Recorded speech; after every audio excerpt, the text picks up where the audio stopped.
Rutherford County will hold environmental court, which is designed to deal strictly with local environmental issues, such as illegal dumping, neglected property, safety and health code violations, animal control, and illegal burning. Environmental issues have always been an important matter for Rutherford County courts, however, have never had their own time and been put before their own judge in court.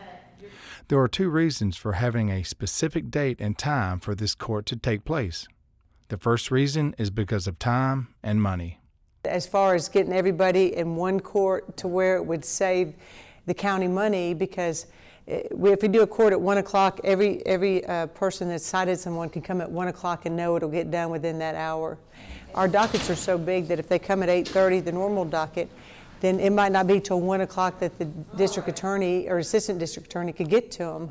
And so then that's all that time that the employees are sitting around waiting, and some are on overtime, and so it's probably more efficient to do it this way.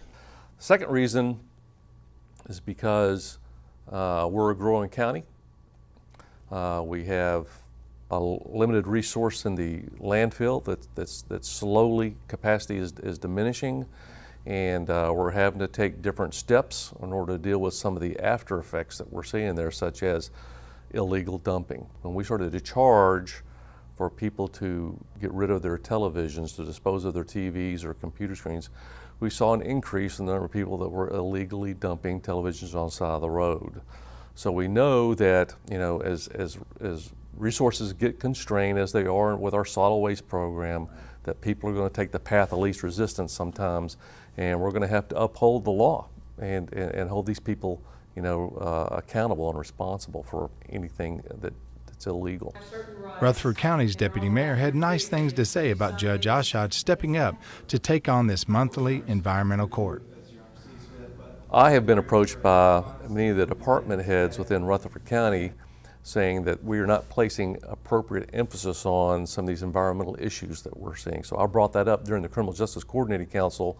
All the judges agreed with it, and then we were able to get Judge Eischeid to agree to hold a specific docket for the environmental court. So she's the first person to step up and say yes, and so we jumped on that opportunity. There's about four in the state of Tennessee that we're kind of mimicking and trying to direct our court that way, because they're being very successful.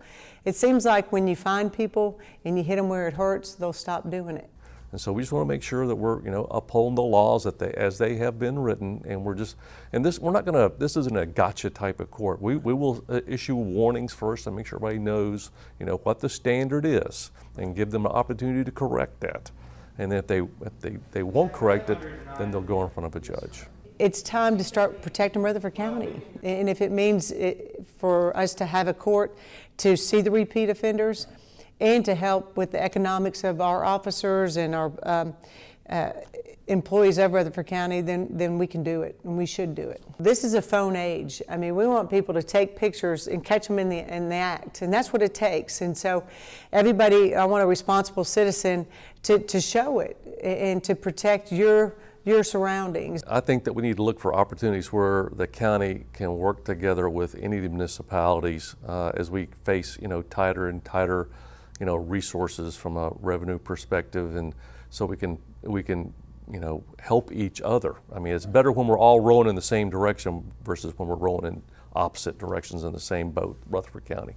If there's a problem with a pet or an animal, they'll call our PAWS office. If there's a problem with a buildings code issue, they'll call building codes. Or if they don't know who to call, they can always call the sheriff's department.